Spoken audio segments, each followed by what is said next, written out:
have our next guest here on the line right now. We welcome him back here on ATG Radio. We had him on here a few months back, and definitely enjoyed talking to him then. Very busy over the past couple of months, going back-to-back with Isaac Chilemba. This past Saturday night in London, defeated Isaac Chilemba by unanimous decision to become the #1 WBC mandatory to face the winner of Chad Dawson and Adonis Stevenson. Without further ado, one of the best light heavyweights in the world today, UK boxing superstar from Liverpool, Tony Bomber Bellew. Tony, how's it going tonight, my man? Thanks for having me, mate. It's quite an entrance I've been given there, so thank you very much. Hey, Tony, it's a pleasure. Just 48 hours since your victory. Very tough fight. I think you and Isaac Chilemba can fight 100 times, and it's going to be a good fight, gritty. I mean, you and him made a great fight, and, hats off to your opponent, Isaac Chilemba, but most importantly, hats off to you. Obviously, let me ask you this. Your thoughts on the fight? 2 times in about 2 months you and him collided, tough, grueling fights, 24 rounds. But your thoughts on Saturday night, on the fight in general, and your victory? Yeah, I stuck to the game plan. I went in there this time, and I done what I was supposed to do for 12 rounds instead of doing it just for 7 rounds like I did last time. I made him pay, I put the pressure on him, and a huge amount of pressure I put on him, and I just didn't stop working, and, it came good. He's very, very awkward, and he's a very tricky customer to deal with. He's not somebody you would choose to fight, but, it was a world title final eliminator.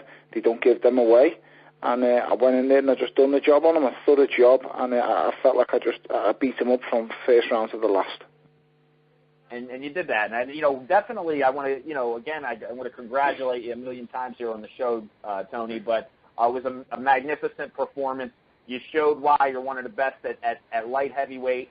But, obviously this is a fight to get to the big fight, the big one, the one you've been waiting for.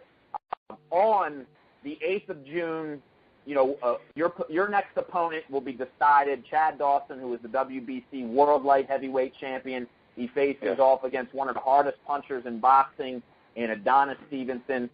First and foremost, Tony, you're an expert. You spend countless hours in the gym, countless hours inside the ring throughout your career. As an expert, who wins this fight with Chad Dawson and Adonis Stevenson? I think the wise money goes on Dawson. I mean, it's a tough fight. It's Stevenson's hungry. He's only had 1 loss in his career. But I just think Chad's been at the level for such a long time, and as long as Chad's 100% recovered from the Ward fight, then I just think I see him having too much ability and too much skill, really, to be honest, for Stevenson. But like I say, Stevenson has the equaliser in that left hand. He really, really can punch, so he can't be voting off.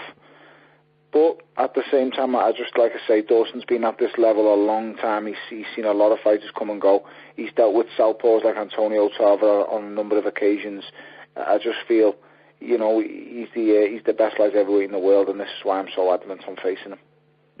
Now, okay, let's go to this. The last time Chad Dawson was in Montreal, Canada, he did not fare too well. He lost I forget, it was a WBC title, I believe, the first time to John Pascal.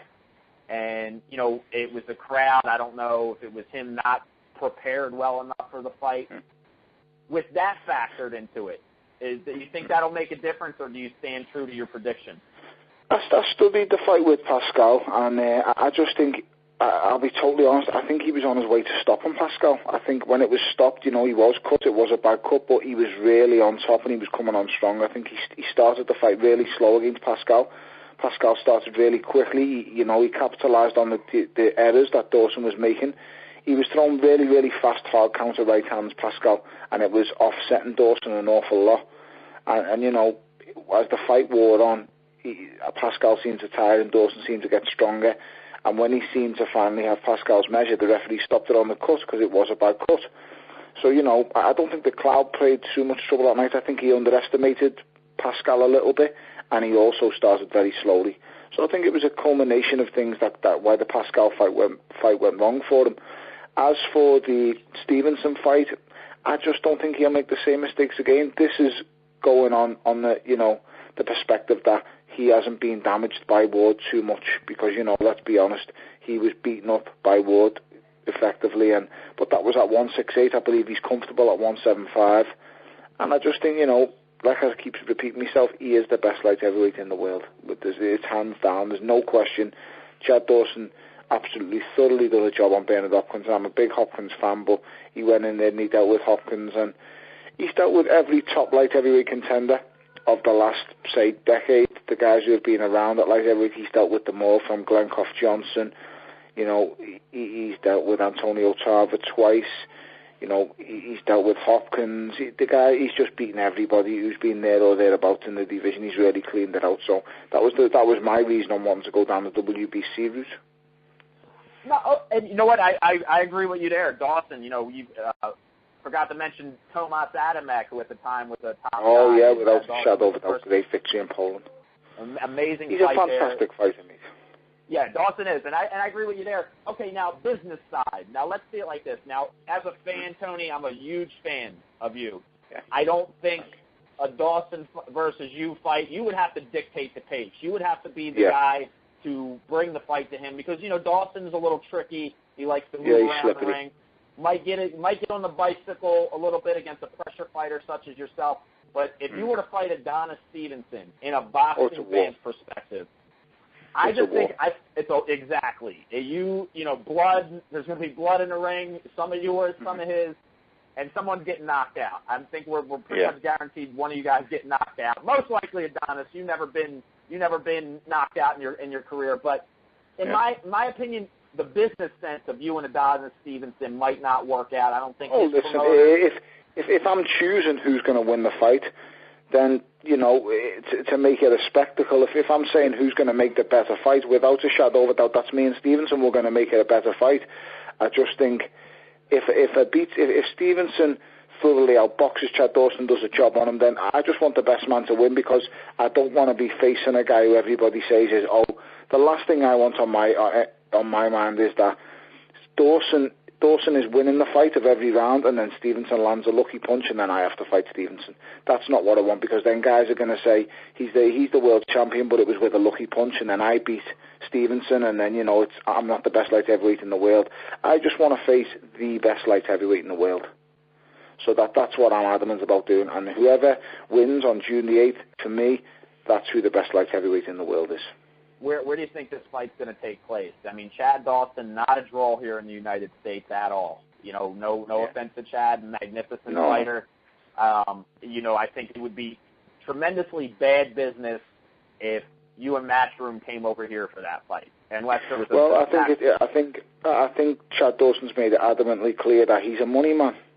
He's in boxing for the money, and business sense, it makes sense to happen in England.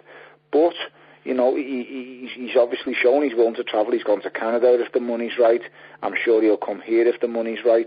It's all about his paycheck, and we can fiddle about with the numbers and see what it comes up with. But like I say, it's just I'm going to be a huge underdog if I go in against Chad Dawson, and I understand that, and I recognise that. But I have something inside of me that makes me so driven and so determined. I can adjust my game plan. I can fight in numerous styles. I mean, on Saturday night, I was an out-and-out pressure fighter. Against Oval McKenzie in the rematch, I was a back foot boxer. When I fought Nathan Cleverly, I was a counter puncher. It's many. I can adapt many different styles. And one thing about me is I'm very resilient, and I'm mentally very tough and strong. I don't have many great attributes, but what I've just said there, I do have going for me really well. So, whoever wins on June the 8th, I'm going to be fully prepared for. And, it's about, for me, just winning a world title. That's the dream for me, the ultimate dream. And you know what? That's the one thing I'll say. The one thing great about Tony Bomber Bellew, he knows how to get the job done. He knows how to go in there, and he knows how to win. Speaking of rematches, you mentioned rematches. We were talking about your most recent rematch Saturday night, something that died down. And, I mean, you guys have developed a bit of a rivalry in the UK, and it kind of died down, the controversial fight that you guys had in 2011. Nathan Cleverly. Obviously, the last time we spoke to you a few months ago, you said you would love to get back in there with him. It's probably not going to happen anytime soon. But Cleverly, you were the co-feature of the Froch Kessler 2 fight. Sensational fight, two great champions, two great warriors. Cleverly is calling out everybody and their mother these days. And all due respect to Cleverly, I think he's emerged into becoming a very good fighter. But he's calling out Carl Froch, a Matchroom stablemate. Does he have any, does he have any power to call out someone like Carl Froch, or do you think that fight could ever happen? And what would your thoughts on a fight like that be? Yeah, I don't think he has any right calling out anybody like that. I mean, at the end of the day, he calls himself a world champion, and he fights number 84 in the world. I even forget the guy's name he fought, and then the second guy he fought was even worse. He was number 48 in the world. So, I mean, he's going the right way by fighting number 84 and then 48 and then his mandatory challenger. But his last three opponents altogether, nobody knows who they are. And he's calling himself a world champion. So, for me, I think it's degrading the sport that I love, to be honest, because if you're a world champion, you should be facing some of the best fighters in the world. The truth and the fact of the matter is he's facing absolute nobodies. And deep down he knows this. You can't start blaming sanctioning bodies or promoters.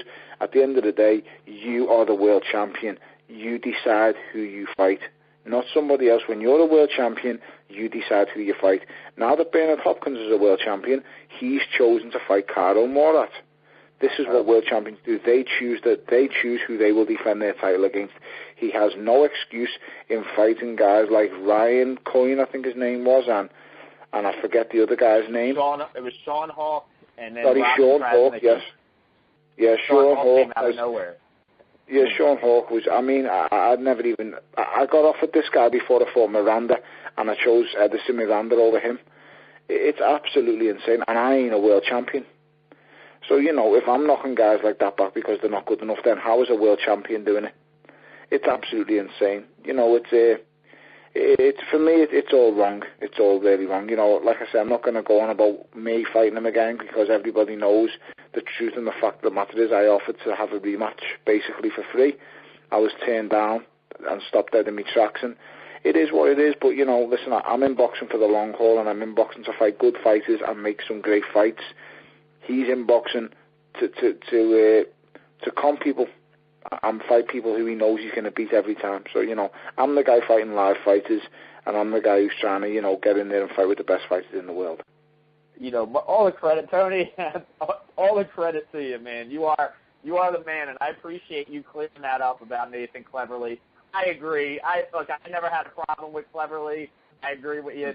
You fight number 84 in the world at 48, and you're at your fifth world title fight.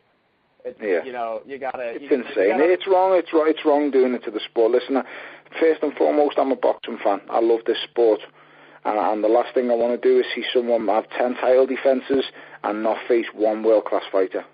No one wants to see that, because this is why we're going to get people turning off from the sport. This is why, the sport's in a little bit of a problem with channels, and why, UFC's getting so much coverage. And I'm a UFC fan, but, we've got to take things from that organisation and see what them guys do, because they match up great fights. They make good fighters fight other good fighters. They don't let their top fighters fight absolute no-marks without a chance. And this is why people are tuning in. And this is why on Saturday night at the O2 Arena there was nearly 20,000 people in there, because Matchroom and Eddie Hearn put on a great show. They made some good 50-50 fights. I mean, my fight and Isaac Chilemba was ranked 5 stars by BoxRec. Michael Kessler and Carl Froch was a 5-star fight rated by BoxRec. It's very rare you'll see 5-star fights on. It's very rare you'll see 1 5-star fight in a show, never mind 2 on the same night at the same venue. So, we're taking the right approach. I just wish everybody else in boxing would do it. And speaking of that, you got Matchroom. I mean, dominating UK boxing, coming over here. We've spoke to your promoter Eddie Hearn, one of your promoters, Eddie Hearn, on this show numerous times. And I mean, his outlook on the future for fighters such as yourself, for the promotion in general, I mean, is looking so good. The acquisition of so many talented fighters, as you mentioned, like this, George Groves and Noe Alcoba. That was a competitive fight, especially for the young George Groves coming up as well. I didn't know too much about Alcoba before the fight, but I was told he could really punch in it, and it was a tough fight. George just made it look easy on the night. And it did. And George, that's another talent. I mean, you guys, Matchroom, I mean, I say, I guess, the best stable in boxing, period. Some of the best world champions galore, future world champions, yourself, George Groves, some great young talent coming up, and, great job by Eddie Hearn. Big shout-out to Eddie Hearn here on the show. Yeah, yes, he's done fantastic. He's trying to generate an exciting stable, and, the thing that excites me the most is that the talent he's got coming through, the likes of Khalid Jafai, Callum Smith, they've got some really massive talent coming through, and then you've got, established names like, Carl Froch. I don't class myself as an established name, I just class myself as a guy on the up who's trying to make things happen. But, you've got names like Darren Barker, Kell Brook, guys who can really be in some great, fantastic fights, and with the possibility also of becoming world champions. So Eddie's worked very hard in securing all these guys in the locker. And, like I say, the youngsters coming through are what really excites me. The Olympians that he's signing up, and other guys, he's doing the right things. He's making all the right noises for the great sport. I agree with you. And it makes boxing exciting, some great fights, and I know to look forward in the future. I want to talk one more thing. I want to ask you your opinion.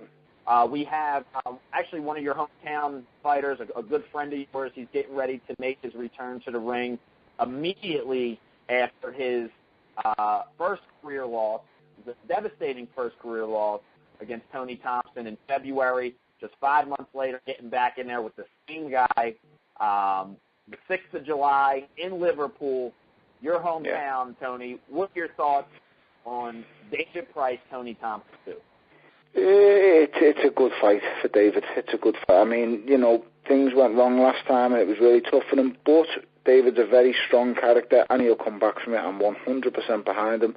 Tony Thompson's a world-class fighter. There's no two ways about it. People can dress it up any way they want. He's a world-class fighter. And, David had him in the second round, maybe let him off the hook a little. But I believe he'll learn from that. David's a really, really good fighter. He really is. And like I say, he's linked up with Lennox Lewis now. That's going to add another string to his bow. I see David having too much. I really do. I mean, David's a very, very high accomplished amateur. He's had to be speeded up in the pro game maybe faster than people would really like, because he's adapted so very, very well to the pro game, and he's got an awful lot of quick knockouts. So he hasn't really had too much experience as a pro, but the experience that he's had have allowed him to get where he's got at such a fast pace. I just think on July the 6th, he'll go in there and he'll do the business against Tony Thompson. I just think he's going to be too big, too strong, and he'll learn from his mistakes. That's the most important thing. I hope so, Tony. I'm going to tell you this here. I think we're 6,000 miles away apart from here to Vegas. And to me, that was heartbreaking, because we had, myself being a boxing fan, and getting to speak to David on a few occasions, I really got behind it, and it was just like, wow. In Liverpool, it was just, to me, it was just the emotion. That's what's great about boxing. And I know David's coming back. I know I can't even get a hold of him. I know the guys at Focus, him and Lennox are just, 100% into it. But, Tony, I got to say, Tony, I say it like this, you got the 8th of June to look forward to. I'm looking forward to this fight.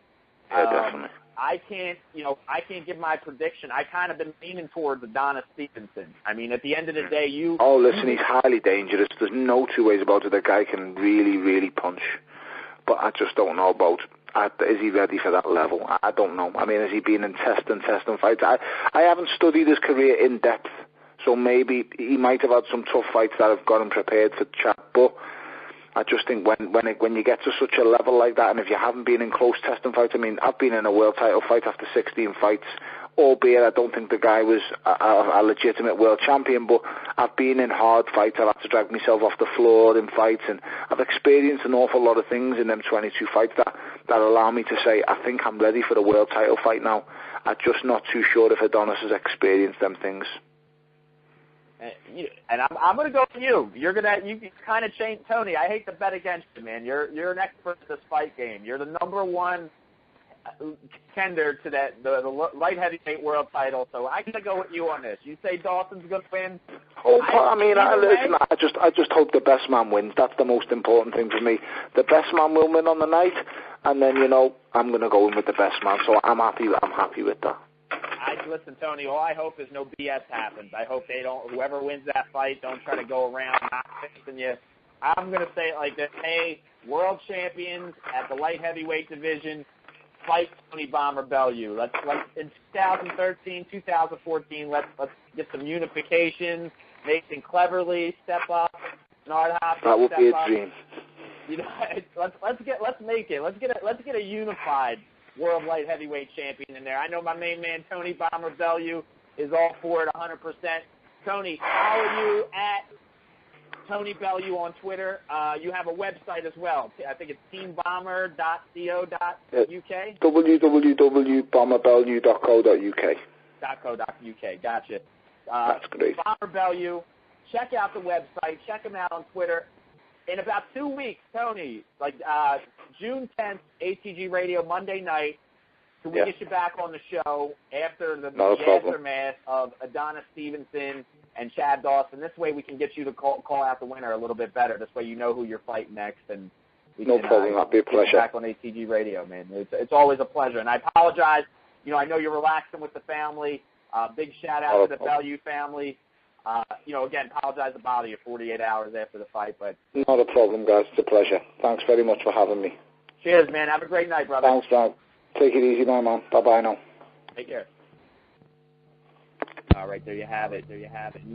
Tony Bomber Bellew, number one ranked light heavyweight pro.